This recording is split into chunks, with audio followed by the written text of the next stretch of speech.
오늘은 사도신경 마지막 시간으로요. 이렇게 끝부분에 보면은 성도들의 교제와 죄를 용서받는 것과 그리고 영원히 사는 것을 믿습니다라는 이 세 파트로 나눠 가지고요. 사도신경 마지막 부분을 함께 좀 나누도록 하겠습니다. 그래서 10주에 걸친 사도신경을 오늘 이렇게 좀 마무리를 짓도록 하겠습니다.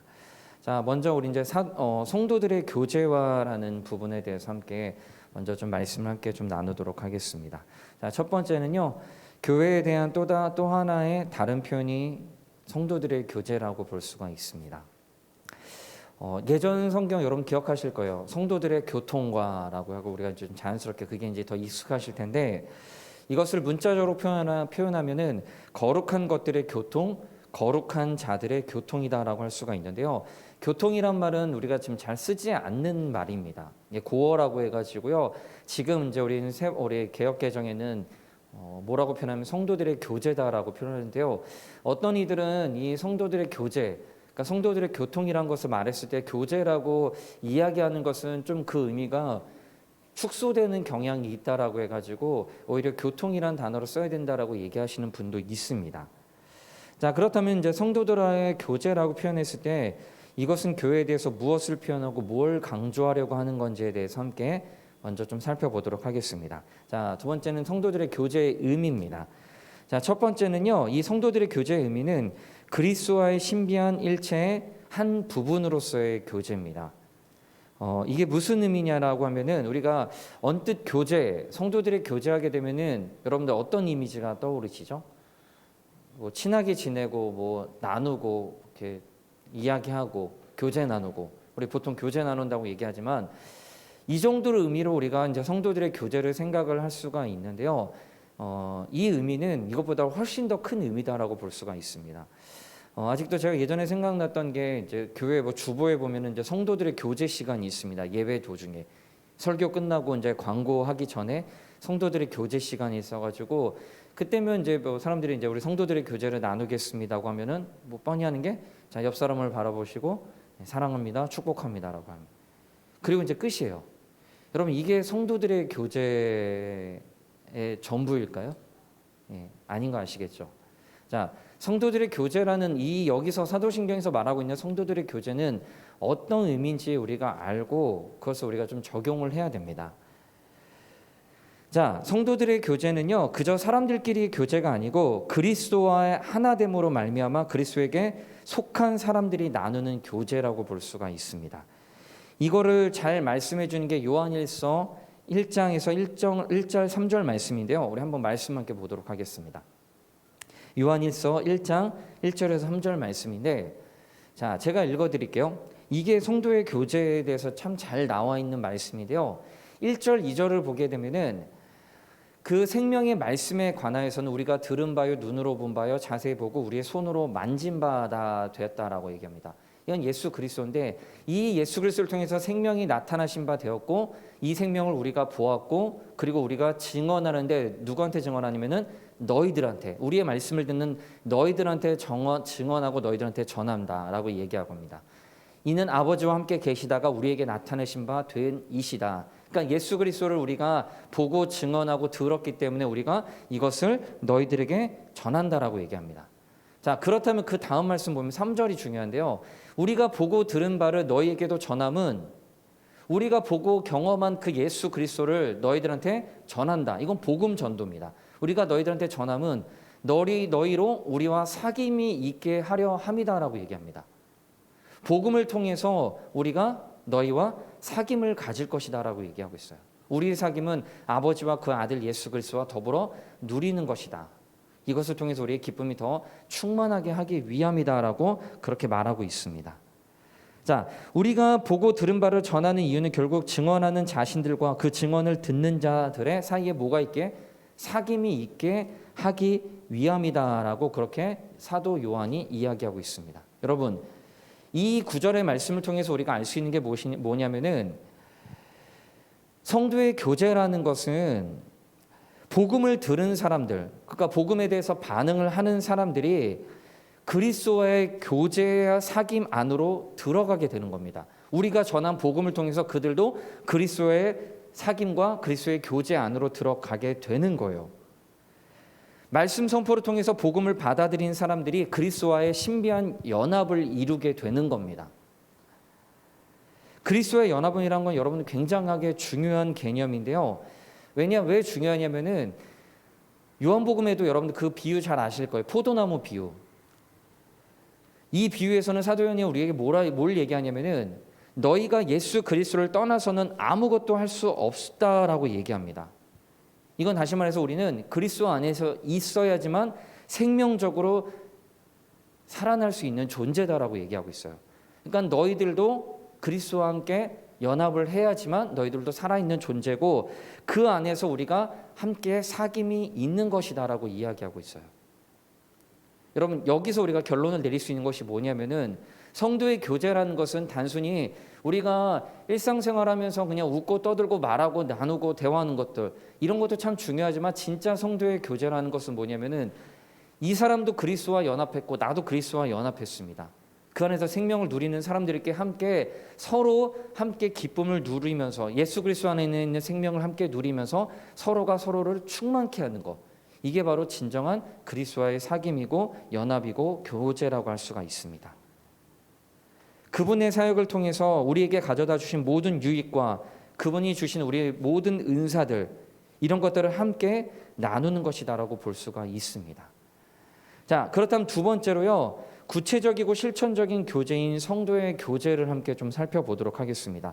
이런 것이 원래 성도의 교제라고 한다면은 이것을 구체적으로 우리가 실천할 수 있는 방향은 뭘까라는 것인데요. 자, 그리스도 안에서 하나 된 우리의 교제는 무엇보다도 우리의 존재와 그리고 우리의 은사를 다른 이들과 어떻게 하냐면은 나누는 것으로 표현이 되어야 됩니다.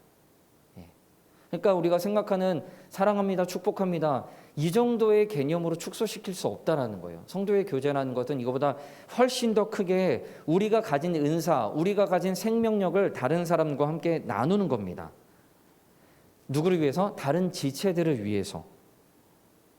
그렇기 때문에 우리는요 그리스도 안에서 우리의 그 은혜를 함께 나누는 다른 지체들의 복지와 유익을 위해서 어떻게 하면 그들을 함께 더욱더 돕고 어떻게 하면은 나보다 다른 사람들의 유익을 위해서 살 것인지에 대해서 고민하면서 기도하면서 실천할 수 있어야 돼요. 이게 진정한 성도의 교제의 올바른 방향성이다라고 할 수가 있습니다. 여러분 이해 가십니까? 성도의 교제는 거기까지 가야 됩니다. 다른 지체들을 섬겨주고 다른 지체들을 도와주고 그리고 다른 지체들을 세워주는 데까지 가는 것 거기까지야 우리가 성도의 교제가 나아갈 방향성인데요. 근데 여기서 한 가지 중요한 부분들이 있는데 뭐가 중요하냐면은 여러분 이게 우리의 힘으로 가능하냐라는 거예요. 이 성도의 교제가 이런 거라면은 여러분 사랑합니다 축복합니다. 자 지금 한번 해볼까요? 옆 사람하고 사랑합니다 축복합니다. 한번 인사 한번 해보시죠. 어색하시더라도 한번. 여러분 이거는 누구나 할 수 있습니다. 그렇죠? 이거는 뭐 누구나 할 수 있어요. 근데 제가 아까 말씀드렸던 진정한 성도의 교제까지 나아가기 위해서는 절대로 우리의 힘으로 할 수가 없기 때문에 우리를 누가 도와주셔야 되냐면은 바로 성령님께서 도와주셔야 됩니다. 여러분 교회의 헌신과 봉사 섬김이 가능한 이유가 뭘까요? 더러 그 안에는 자신의 유익을 위해서 자기가 인정받기 위해서 하는 부분들도 분명히 있을 거예요. 근데 진짜 중요한 것은 우리가 다른 지체를 위해서 우리의 은사와 우리의 재능을 사용할 수 있는 것은 우리의 힘과 우리의 능력으로 되지 않는다라는 겁니다. 우리 교회라는 공동체가 사랑의 공동체로 불려질 수 있는 이유가 뭐냐면은 우리 안에서 쥐어짜서 사랑이 나오지 않기 때문이에요. 우리는 아무리 해도 그게 안 됩니다. 선천적으로 잘 되는 사람인지는 모르겠어요. 선천적으로 그게 잘 되는 사람, 다른 사람을 긍휼히 여길 수 있는 사람이 있을지 모르겠지만 그것도 어느 정도 것입니다. 진짜 우리가 그렇게 할 수 있는 이유는 성령님께서 우리 안에 그 마음을 주시고 서로가 서로를 안타깝게 여기고 긍휼히 여기는 마음을 주셨기 때문에 지속적으로 주시기 때문에 우리가 다른 사람을 섬기는 거. 우리 교회가 우리가 노숙인을 섬기고 미혼모를 섬기고 여러분 미혼모 같은 경우는 우리가 얼굴 한번 본 적도 없잖아요. 그리고 노숙인들도 그저 한번 어떻게 보면 그냥 그저 스쳐 지나갈 수 있는 분들일 수도 있는데 우리가 그분들을 위해서 밥 한 끼를 대접하고 그뿐만이 아니라 우리가 공동체 안에 다른 사람을 염려하고 안타깝게 여기는 이유도 성령님께서 우리 가운데서 사랑의 마음, 긍휼의 마음을 주시기 때문에 우리가 이 성도의 교제가 가능하다라는 것들을 우리가 기억하셔야 됩니다. 제가 예전에 한참 좀 고민했던 부분이 뭐냐면은 하나님 제 안에 좀 사랑이 없습니다라는 기도를 좀 한동안 했던 것 같아요. 지금도 가끔씩 그 기도를 하는데요. 사랑이 없다라는 생각을 굉장히 좀 많이 했어요. 그냥 다른 사람이 의지적으로 사랑이 잘 안 되더라고요. 누군 되게 예뻐 보인다는데 저는 그게 잘 안 되더라고요. 그러니까 형식적으로는 웃으면서 얘기할 수 있겠지만 진짜 마음이 우러나서 하는 것들은 잘 안 되는 게 여전히 저의 숙제이긴 한데 그래도 그게 가능한 이유는 저도 한 가지밖에 없다라고 생각합니다. 뭐냐면은 하나님께서 부어주시는 은혜, 그 사랑이 있을 때 내가 그 사랑으로 체험을 받았을 때 저도 다른 사람을 사랑할 수 있다라는 것들, 그 한 가지는 저도 변함없이 기도하는 부분이다라고 말씀을 드릴 수가 있습니다. 성령님께서 도와주시는 그 성도의 교제, 그 교제를 우리 성도님들도 함께 나눌 수 있는 우리 모든 성도님들이 되시기를 부탁드립니다. 예, 두 번째로 넘어가겠습니다. 자, 두 번째는요, 죄를 사하여 주시는 것을 믿사오며라는 부분입니다. 자, 죄를 사하여 주시는 것을 믿사오며. 자, 첫 번째, 죄의 용서란, 그렇다면 죄를 사하여 주시는 것을 믿는다라고 했을 때 죄의 용서란 것이 무엇인가 하는 것을 함께 좀 살펴보겠습니다. 자, 기독교에서 말하는 죄의 용서에 대한 선포는요, 하나님께서 친히 마련하신 그 용서, 사죄의 근거를, 그 근거 때문에 우리의 모든 죄를 용서하셨고 우리의 모든 죄된 본성도 하나님께서 기억하지 않으시고 그에 대해서 정죄하시거나 형벌도 내리시지 않는다는 것이 바로 죄 용서입니다. 다시 말씀드릴게요. 죄 용서라는 건 뭐냐면은 하나님께서 친히 마련하신 그 우리의 용서의 근거가 있어요. 근거. 이거를 통해서 우리를 용서하셨고 우리의 죄된 본성도 기억하지 않으셨고 우리의 모든 형벌이나 모든 징계나 이런 것들을 내리시지 않는다라는 거예요. 자, 이해 가십니까? 중요한 거는 하나님께서 마련하신 사죄의 근거가 있기 때문에 그게 가능하다는 거예요. 자, 하나님은요, 우리의 과거의 죄뿐만 아니라 현재와 미래의 죄 모두 다 하나님께서 친히 주도권을 가지고 다 용서를 하셨습니다. 여러분, 이게 우리가 참 헷갈리는 부분들이에요. 회개라는 부분들도 여러분들 우리가 잘 기억하셔야 되는 부분들이 중요한 부분들이에요. 우리가 회개를 했기 때문에 우리 이런 설교 우리 목사님 통해서 많이 들었는데 회개를 했기 때문에 우리가 용서를 받는 게 아닙니다. 아시죠? 우리의 죄는 이미 다 용서를 받으셨어요. 예. 회개라는 거는 방향성을 트는 겁니다. 방향성을. 하나님 앞에서 나의 죄를 용서로 구하는 부분들, 그건 하나님께서 이미 다 용서를 하셨어요. 그래서 우리가 매번 우리가 우리 죄에 대해서 용서해야 되는 것들은 하나님 앞에 다시 한번 무릎 꿇고 올바로 서기 위한 부분들이다라고 말씀을 드릴 수가 있습니다. 자, 그러므로 죄 용서함을 받았다라고 참으로 믿는 이는요, 자신의 현재와 미래의 죄 때문에 하나님의 형벌을 받을까 두려워해서는 안 된다라고 볼 수가 있어요. 구원이라는 건요, 우리가 주도권을 가지고 가는 게 아니에요. 이걸 우리가 흔히들 좀 착각하는 부분들입니다. 그래서 예전에 이렇게 목사님들도 얘기하셨지만 어떤 분은 얘기를 하다 보면은 구원의 확신에 대해서 굉장하게 민감한 부분들이 있어요. 그러니까 구원의 확신에 대해서 우리가 그냥 아무렇지 않게 생각하는 것도 잘못이지만 너무 민감해서 내가 진짜 구원을 받은 걸까? 이걸 의심을 하는 부분들이 굉장히 많습니다. 여러분, 구원의 확신에 대한 부분들은요, 우리가 무슨 확신을 가지고 우리가 뭘 했기 때문에 구원을 받은 부분이 아니고 구원이란 건 전적으로 1부터 100까지 누가 이끌어 가시냐면 하나님께서 주도권을 가지고 가신다는 거예요. 그분 손 안에 있는 겁니다. 우리가 뭘 했기 때문에 우리가 구원받은 부분이 아니라는 거예요. 자, 그렇기 때문에 이런 점에서 이것을 악용하는 부분들은 굉장히 잘못됐습니다. 어떤 일을 하거나 하지 않으면 하나님께서 벌을 내려주신다라고 이것을 위협하면서 이거를 불안을 조정하면서 사람들을 위협하는 경우들이 굉장히 많아요. 많이 들으셨을 거예요. 11조 내지 않으면은 여러분 이게 말이 맞다고 하면은 우린 진작 뭐 췌장암, 담도암 별거 다 걸리지 않았을까요? 여러분 11조 한 번이라도 안 빼놓고 다 들으셨습니까? 뭐 떳떳하게 얘기하실 수 있는 분도 계시지만 저도 생각해 보면은 실수로 안 드렸던 적도 분명히 있어요. 그럼 저는 분명히 암이 걸려야 돼요. 근데 저는 왜 암이 안 걸렸을까요? 말이 안 되는 겁니다. 이것뿐만이 아니에요. 헌신하지 않게 되면은, 내 말을 듣지 않게 되면은, 이런 것들은 복음을 너무나 값싸게 여기는 겁니다. 우리의 하나님께서 주신 우리의 생명을, 진짜 생명을 주신 그 귀한 놀라운 은혜를 너무나 값싸게 여기는 거라고 말씀을 드릴 수가 있습니다. 또한 하나님께서 현재와 미래의 죄에 대해서 벌하실까 봐 두려워하며 전전긍긍하는 것, 또 그런 생각에 근거해서 하나님의 백성을 위협하는 이들도 엄밀한 의미에서 하나님의 죄 용서를 참되게 받아들이지 않는 것이라고 할 수가 있습니다.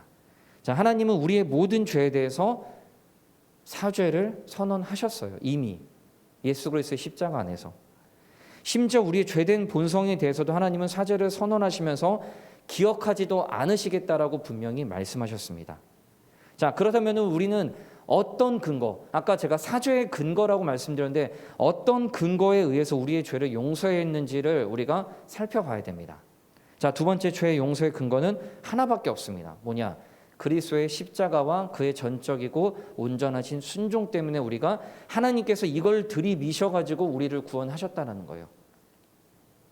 여러분, 죄의 용서라는 건 솔직히 상상하기가 어렵습니다. 그래서 궤 중에는 어떤 이들은 이렇게 얘기합니다. 이런 사죄의 선언과 관련해서 하나님의 어떠하심을 오해하는 사람도 있어요. 뭐냐면은 하나님께서 용서하시는 것은 하나님께서 공의롭지 않다. 그런 이들을 용서하시는 것은 하나님의 공의에 맞지 않다라고 얘기를 한 사람도 있고요. 어떤 이들은요, 하나님께서 마치 무골호인, 이게 무슨 말이냐면은 뼈가 없는 것처럼 좋은 사람, 순한 사람, 다시 말해서 순둥이, 이런 의미예요. 하나님께서 마치 무골호인 같아서 그저 용서하시는 것 같이, 이것이 그분의 일인 양 표현하는 사람도 있습니다. 자, 이거는 하나님의 어떠하심과 하나님의 하시는 일에 대한 오해다라고, 심각한 오해다라고 말씀을 드릴 수가 있습니다. 자, 그렇다면 하나님께서 공의로우신 분인데 어떠한 것에 근거해서 우리를 오해를 받으시면서까지 우리를 용서하셨을까? 바로 예수 그리스도입니다. 성경은 예수님을 정답으로 이야기하고 있습니다. 그분이 우리를 위해서 죽으셨고 우리를 대신해서 우리의 자리에서 우리의 죽음을 대신 죽으신 거예요. 그분이 우리의 죄에 대한 형벌을 지고 우리 자리에서 죽으셨기 때문에 그 결과 우리가 죄에 대한 형벌을 받지 않게 된 거예요. 너무나 잘 아는 내용인데 우리가 자주자주 망각하는 내용입니다. 여러분, 이거는 수백 번, 수천 번 반복해도 모자름 없는 내용입니다. 가만히 두면은, 진짜 가만히 두면은 죄의 구렁텅이에서 지금도 고통받고 살다가 이 세상뿐만 아니라 죽어서까지 고통받을 수밖에 없는 아무런 소망도 없는 우리들에게 소망이 있는 단 한 가지 이유는 바로 예수 그리스도께서 우리를 대신해서 죽으셨기 때문이에요. 이건 여러분 골백 번 얘기해도 전혀 가치가 떨어질 수 없는 얘기입니다. 여러분, 이것을 믿는 것이 그리스도의 십자가를 우리를 위한 구원의 근거로 받아들이는 겁니다. 이겁니다. 예수 그리스도께서 우리를 위해서 대신 죽으셨다는, 내가 죽어야 될 자리를 대신 지시고 죽으셨다는 그 사실을 믿음으로 받아들이는 겁니다. 이게 바로 구원의 근거라고 말씀을 드릴 수가 있는데, 자, 근데 우리가 여기서 주의 깊게 좀 생각해 볼 부분이 있습니다. 뭐냐면은 우리가 사람들이 빠지기 쉬운 오해 중 한 가지가 뭐냐면은 이 믿음이란 거예요. 믿음. 여러분들은 오해를 하지 않으셨겠지만 더러 오해하는 사람들이 있는데, 믿음. 이 믿음이 우리를 하나님 앞에 세울 수 있을 정도로 공로가 있는 것이라고 생각하는 거예요. 이게 전형적인 어떻게 보면은 뭐 공로 사상이다라고 할 수가 있고요. 중세 카톨릭을 지배했던 사상이다라고 볼 수가 있습니다. 카톨릭은요, 지금도 그럴 거예요. 신인 협력설을 주장합니다. 구원에 관해서는. 그게 뭐냐면은 하나님께서 50%를 하세요. 그리고 인간이 50%를 합니다.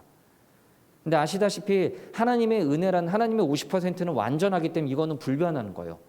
그러니까 우리가 구원을 얻기 위해서는 도달해야 될 숫자가 있다라고 하면은 하나님은 50%를 먼저 우리한테 주신 거예요. 그럼 나머지 50%는 누가 해야 될까요? 내가 획득해야 되는 겁니다. 이게 카톨릭에서 주장한 중세시대에 주장했던 부분들이에요. 그러니까 이 50%를 획득하기 위해서 사람들이 그 수많은 애를 쓰고 수많은 노력과 수많은 어떻게 보면 고통을 당할 수밖에 없었던 이유가 이것에 있습니다. 행위를 공로할 수 없다는 것을 깨달은 사람들이 나중에는 자신들이 무력하게 서서 그리스도께서 이루신 구원을 받아들인 그 믿음을 공로하는 거예요. 뭐냐, 내가 행위를 뭔가 해야지만 구원을 받을 수 있을 거라고 생각하는 부분들이 있기 때문에 어차피 안 되기 때문에 그 믿음이라는 것도 내가 했다라는 것들을 보여주려고 한다는 거예요. 여러분, 근데 우리가 기억하셔야 됩니다. 믿음은 너무나 중요하지만 이 믿음 때문에 이 믿음이 우리를 하나님 앞에 세우는 것이 아니라는 거예요. 우리가 믿음이 있기 때문에 이것을 하나님 앞에 세우는 게 아닙니다. 어떻게 보면 좀 말장난 같지만 우리가 믿음 때문에 구원을 받은 게 많지만 이 믿음 때문에 우리가 하나님 앞에 설 수 있는 건 아니라는 거예요. 여러분, 믿음은 중요합니다. 그리스도의 십자가에서 이루신 구속과 그분의 온전하신 의의 전가를 내가 믿어야 된다는 것 분명히 중요하지만 나의 믿음 자체는 아무런 효과가 없고 아무런 공로가 되지 않는다라는 거예요. 그 자체로는 그리스도께서 하신 것을 그저 받아들이는 도구에 불과하기 때문입니다. 예전에 그 김용곤 목사님, 저희 이제 아는 양육 책을 지으신 목사님께서 그 얘기하셨어요. 믿음이라는 것이 우리가 받아들이는 부분들인데 이 받아들이는 부분들, 하나님께서 하신 일들을 받아들이는 건데 이게 우리의 공로가 있을 수 있냐라는 거예요. 분명 우리가 한 부분들이 있지만 이게 우리의 공로가 될 수 있냐라는 거예요. 물에 빠진 사람, 여기 물에 빠졌습니다. 근데 제가 저 사람 이제 막 손을 들었어요. 그래서 제가 이제 줄을 던져줬습니다. 그래서 그 사람이 줄을 잡고 나왔어요. 그러면서 그 사람이 이제 나와서 이제 뭐라고 얘기하냐면은 내가 살 수 있었던 것은 당신이 나를 살려줬기 때문에 그런 얘기를 하는 게 아니라 당신이 던진 줄을 내가 기가 막히게 잘 잡았기 때문에 그 줄이 떨어지는 공간을 내가 잘 포착해서 그 줄을 내가 잡았기 때문에 내가 구원을 받았습니다라고 얘기할 수 있냐라는 거예요. 여러분, 그게 가능할까요? 여러분이 사람을 구해줬는데 그 사람이 그렇게 나온다고 하면은 여러분 뭐라고 대답하시겠습니까? 말이 안 되는 거예요. 여러분, 분명히 우리가 손을 든 부분들 그리고 줄을 잡은 것들을 이걸 믿음이라고 한다면 구원이라는 것은요, 내가 손을 잘 흔들었기 때문에 잘 잡았기 때문에 가능했던 게 아니라는 거예요. 이 사람이 줄을 던져줬기 때문에 그게 가능한 겁니다. 우리의 공로라는 것들이 없다는 거예요. 칼빈이 이렇게 얘기했습니다. 우리는 빈손으로 하나님 앞에 선 거지와도 같습니다. 그저 하나님께서 주시는 구원을 받아들인 것. 여러분, 이것이 믿음이고요. 그렇기 때문에 하나님 앞에서 자랑할 수 있는 사람은 아무도 없다라는 겁니다. 누가 뭘 했기 때문에 자랑할 수 있는 건 아무것도 없다라는 것. 우리는 그저 빈손으로 하나님 앞에 나올 수밖에 없고 은혜를 구할 수밖에 없는 죄인이다라는 것들. 우리가 그것을 늘 기억할 수 있는 우리 모든 성도님들이 되시기를 부탁드립니다. 자, 이제 마지막으로 몸이 다시 사는 것과 영원히 사는 것을 믿사옵나이다라는 부분입니다. 자, 사도신경의 맨 마지막의 고백입니다. 이 모든 전체를 이제 정리하면서 마지막을 정리를 하고 있는 부분인데요. 이거는 영원히 사는 것에 대한 믿음을 고백합니다. 우리 여기 우리 권사님들도 이렇게 연세가 이제 지극하신 권사님들도 계실 텐데 여러분 죄송합니다. 언제까지 살고 싶으십니까? 몇 세까지 살고 싶으세요? 솔직히 저는 뭐 금방 하나님 나라 가고 싶어요라고 얘기하시지만 또 당장 죽으시라고 하면 또 죽고 싶은 데 없어요. 왜냐? 더 살고 싶기 때문에. 그렇지 않습니까? 우리는 막 천국을 소망한다고 하지만 솔직한 심정으로는 하나님께서 저를 지금 데려가신다면 저는 약간 좀 머뭇거릴 것 같아요. 지금 잘 모르시겠지만 혹시 저번에 이렇게 우리나라의 그런 젊은이들이 요즘에 많이 보는 넷플릭스라는 게 있습니다. 넷플릭스 들어보셨는데 거기에 이제 오징어 게임이라는 게 한참 히트졌잖아요. 근데 이제 그게 가고 우리나라 또 콘텐츠의 중요한 콘텐츠 중에 하나가 예전에 부산행이라고 좀비 나오는 영화 있었거든요. 그걸 만든 감독이 이번에 하나 또 히트친 거 있어요. 이게 또 전 세계로 유행이 되고 있는데 그게 이제 지옥이라는 영화예요. 지옥이라는 영화인데 이게 6부작인데 저도 안 봤는데 내용이 대충 이런 거예요. 뭐냐면은 천사가 나타나가지고 뭐냐면 당신이 몇 월 며칠 앞으로 살 날이 5일밖에 남지 않았다라고 얘기를 미리를 해줘요. 그렇게 이야기합니다. 그러면 그 이제 5일 안에 자기가 이제 뭐 어떻게 할 것인가라는 것들에 대해 도망치거나 아니면 이렇게 할 것인가 그런 거 등급 막 지옥에 등급이 있고 막 떨어지고 막 이런 것들이 있는데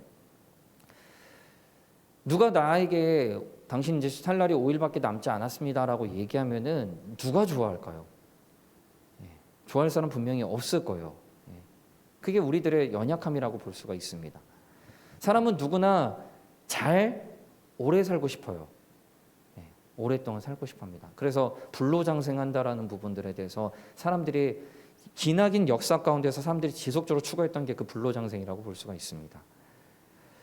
자, 그런데 여기서 말하는 우리 영원히 산다라는 것은요, 사람들의 소망을 반영하는 오래 사는 단순히 그런 정도의 것이 아니라는 거예요. 여기서 영원히 산다라는 것은요, 기독교의 신앙의 고백이고요. 그리고 성도들이 영원히 사는 것은 그저 개인적으로 영원히 사는 것이 아니라 구원의 공동체인 교회와 하나님 나라의 백성으로 경험하는 삶이다라고 말씀드릴 수가 있습니다. 자, 그렇다면 이 의미가 어떤 의미인지 한번 좀 하나씩 하나씩 살펴보도록 하겠습니다. 자, 첫 번째, 영원한 삶은 신자들에게는 지금 여기서부터 시작이 된다라고 볼 수가 있습니다. 여러분 이걸 기억하실 거예요. 이게 바로 하나님 나라의 개념이에요. 우리가 하나님 나라를 살아내고 하나님 나라를 먼저 받아들인다는 게 바로 이런 의미입니다. 영생은요, 성도들이 죽은 후에 비로소 시작이 되는 게 아니에요. 우리는 늘 착각을 하는 부분들이 죽어서도 당연히 중요한 거지만 하나님 나라를 산다는 것, 영생을 산다는 것, 이걸 요한복음은 하나님 나라를 영생이다라고 표현을 합니다. 동일한 단어라고 볼 수가 있는데 이 영생을 어디서부터 사냐면은 우리가 예수 그리스도를 믿기 시작할 때부터 우리의 영원한 생명은 시작이 된 겁니다. 이걸 잘 강조하는 게 요한복음인데요. 요한은 자신이 쓴 복음서의 기록 목적을 다음과 같이 제시하고 있습니다. 자, 말씀 보면요. 제가 읽어드릴게요. 이것을 기록하면 너희로 예수께서 하나님의 아들 그리스도이심을 믿게 하려 하며 또 너희로 믿고 그 이름을 힘입어 생명을 얻게 하려 함이다 라고 얘기하고 있습니다. 이 책을 쓴 목적이 너희로 하여금 생명을 얻게, 여기서 말하는 생명이 바로 영원한 생명입니다. 자, 그 다음 말씀 보면요. 내 말을 듣고 또 나를 보내신 이를 믿는 자는 뭘 얻다? 영생을 얻을 것입니다 라고 얘기하고 있습니까? 아니에요. 영생을 얻었다라고 얘기해요. 이미 얻었다. 그래서 심판에 이르지 아니하나니 사망에서 생명을 옮겼느니라. 예수 그리스도를 믿는 자들은 이미 영생을 얻었다라고 분명히 이야기하고 있습니다. 하나님 나라가 예수 그리스도의 사역으로 말미암아 이 세상에서 이미 시작이 되었고 우리는 지금 여기서 이미 그 나라에 참여하고 있다라는 거예요. 하나님 나라 여러분들이 지금 참여하고 있다면 이미 여러분들은 영생을 얻은 겁니다. 믿으시길 부탁드립니다. 아멘이십니까? 이미 하나님 나라를 살아가고 있으면 우리는 영생을 얻은 존재들이에요.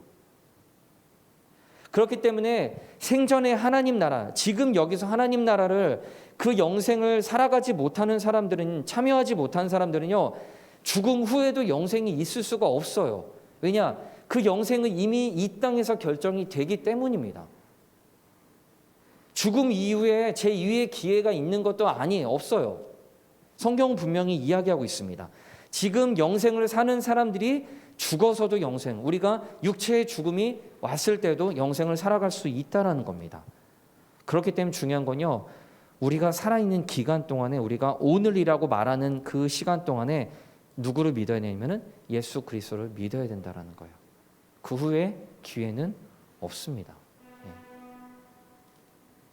자, 그렇다면 이제 우리의 성도의 죽음 이후의 영생의 모습을 한번 좀 살펴보겠습니다. 영생이 이렇다고 하면은 우리의 죽음 이후에 우리의 영생의 모습은 어떨 건지. 자, 신자인 우리가 죽으면요, 우리는 어떻게 될까요? 우리의 몸은 화장을 하거나 아니면은 뿌려지거나 아니면 어떻게 뭐 묘지에 가거나 둘 중에 하나겠죠. 우리의 몸은 땅 속에 들어가지만 썩게 되지만 우리의 영혼은요, 하나님이 계신 곳, 그 하늘에서 그리스도와 함께 하나님의 면전 앞에 있게 됩니다. 그것이 물리적으로 죽은 신자들의 영생의 모습이다라고 볼 수가 있는데요. 이 상태는 안식의 상태, 안식이라고 얘기합니다. 그 상태는 지극히 좋은 상태, 지극히 평안하고 지극히 좋은 상태, 이걸 안식이다라고 말씀을 드릴 수가 있는데 우리는 그 상태로 들어가게 됩니다. 자, 이와 같이 우리의 영혼이 더 높은 상태에 이른 것, 즉 더 이상 죄를 범할 가능성이 없는 피조물로서는 가장 온전한 영혼의 상태에 이르는 것, 이거를 성화의 완성이다라고 말씀을 드릴 수가 있습니다. 이거는 누구로 하나님의 은혜로 인해 가능해지는 거예요. 자, 우리의 영혼은 죽어서 우리의 몸과 분리가 되는 동시에 곧바로 우리의 언약적 머리 대신 예수 그리스도에게로 가게 됩니다. 그래서 바울도 죽는 것이 뭐라고 얘기하냐면은 이 세상을 떠나서 그리스도와 함께 있을 것이다라고 얘기해요. 죽음을 그렇게 표현합니다. 이 세상을 떠나서 그리스도와 함께 있을 것이다. 자, 그리스도와 함께 있는 이들이 어떻게, 당연히 그의 영이 온전할 수밖에 없다는 거예요. 이 온전케 된 의인들의 영이 하늘에서 기쁨을 누리면서 있는 것이 바로 지극히 복된 상태, 지복의 상태라고 말씀을 드릴 수가 있습니다. 자, 그런데 성경은요, 이런 복된 상태, 하늘에서 우리 영이 하늘의 복락을 누리는 것이 우리가 바랄 수 있는 최후의 것은 아니다라고 얘기하고 있어요. 그게 최후는 아니다. 너무나 좋지만, 우리가 하나님과 그리스도와 함께 있으면서 너무나 좋지만 이게 최후의 완성된 상태는 아니다라고 얘기하는데, 영생의 온전한 모습에 온전히 다 도달한 게 아닙니다. 이게 언제 완전하게 되냐면요, 바로 예수 그리스도께서 다시 오실 때, 그때 우리가 완전한 성화에, 이걸 영화라고 하는데 온전한 것들이 이루어지는 것이라고 볼 수가 있습니다. 그 가운데 우리는 잠시 쉬는 타임이다라고 볼 수가 있어요. 예수님께서 오시기 전까지 우리는 그 중간의 상태에 있다라고 말씀을 드릴 수가 있습니다. 자, 그렇다면 세 번째, 그리스도의 재림 이후의 영생의 모습에 대해서 함께 좀 살펴보겠습니다. 자, 사도 바울은 이렇게 얘기합니다. 보라, 내가 너희에게 비밀을 말하노니 우리가 다 잠잘 것이 아니요 마지막 나팔의 순식간에 호련히 다 변화하리니 나팔 소리가 나매 죽은 자들이 썩지 아니할 것으로 다시 살고 우리도 변화하리라라고 말씀하고 있습니다. 자, 아시다시피 이 말씀은요, 재림의 말씀이에요. 나팔 소리가 들릴 때, 주님께서 재림하실 때 우리의 몸이 호련히 변화가 될 것이다라고 얘기합니다. 그때 그리스도 안에서 죽은 자들이 먼저 일어나게 돼요. 몸의 부활이죠. 그리고 그에 살아남은 자들도 그들의 몸이 부활체와 같은 모습으로 변형이 됩니다. 그리고 나서 우리는 항상 주님과 함께 있을 것입니다. 우리 모두는 이것을 바라는 사람들이에요. 여러분, 이것을 믿으십니까? 말도 안 되는 소리 아닌가요? 솔직히 이걸 다른 사람한테 얘기하면요, 우리는 굉장히 진짜 이런 말 죄송해요, 또라이예요.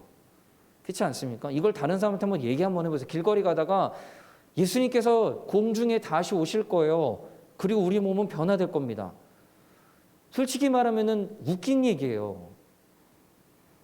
제가 교회 안 다녔으면 저는 진짜 이걸 말도 안 되는 얘기다라고 할 수밖에 없습니다. 그런데 여러분, 이걸 왜 믿습니까? 그러니까 믿음이라는 건 신비라는 겁니다. 우리의 이성으로, 우리의 생각으로 납득이 될 수 있는 부분이 아니라는 거예요. 말도 안 되는 거잖아요. 근데 우리는 이것이 분명히 이루어질 걸 믿는 사람들이에요. 예수님께서 다시 오셨을 때 우리의 모든 것들이 다 변화돼서 완전한 거, 그리스도처럼 될 것이고 우리가 그리스도와 함께 영원히 살게 될 것이다라는 것을 분명히 믿는 우리들이 되시기를 부탁드립니다. 자, 그렇다면은 이제 마지막으로 부활체의 특성에 대해서 함께 좀 살펴보도록 하겠습니다. 마지막 아니군요. 부활체의 특성은요, 자, 첫 번째, 부활한 몸의 특징은 뭐냐면은 썩지 아니할 몸입니다. 썩지 않습니다. 자, 하나님께서 처음 창조하셨던 몸은 썩도록 되어 있는 몸이 아니었어요. 오히려 그 몸은 타락이 없었다라면은 죽지 아니하도록 창조함을 받은 몸이었습니다.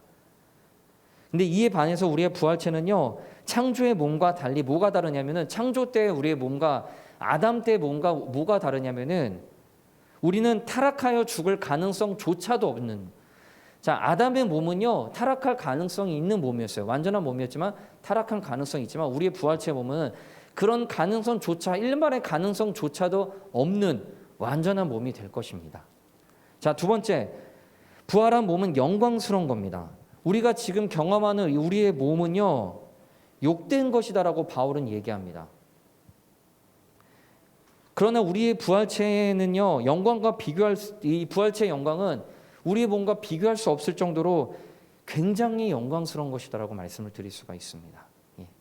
자, 세 번째로 우리의 부활의 몸은 강한 몸입니다. 지금 우리가 가지고 있는 몸은 아시다시피 시간이 지나면 될수록 노쇠할 수밖에 없습니다. 모든 것들이 다 망가지고 장기들이 망가지고 신체 기능들이 다 떨어질 수밖에 없는, 그래서 우리가 살면서 수많은 고통과 수많은 아픔과 어려움을 겪을 수밖에 없는 게 우리의 몸이 아플 수밖에 없습니다. 그러나 하나님께서 우리에게 주시는 몸은 무엇보다도 강한 몸이고요. 다시 사망이 없고 애통하는 것이나 곡하는 것이나 아픈 것이 다시는 없는 몸이다라고 말씀을 들을 수가 있습니다. 완전한 몸입니다. 자, 넷째로는요, 우리 부활한 몸은요, 신령한 몸입니다.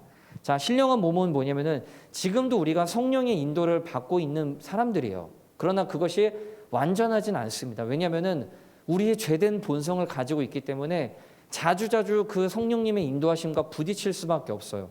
그러나 우리의 부활한 몸을 가지고 있을 때는요, 우리의 몸에, 부활한 몸에 맞게 성령께서 우리의 몸을 완전하게 주장하십니다.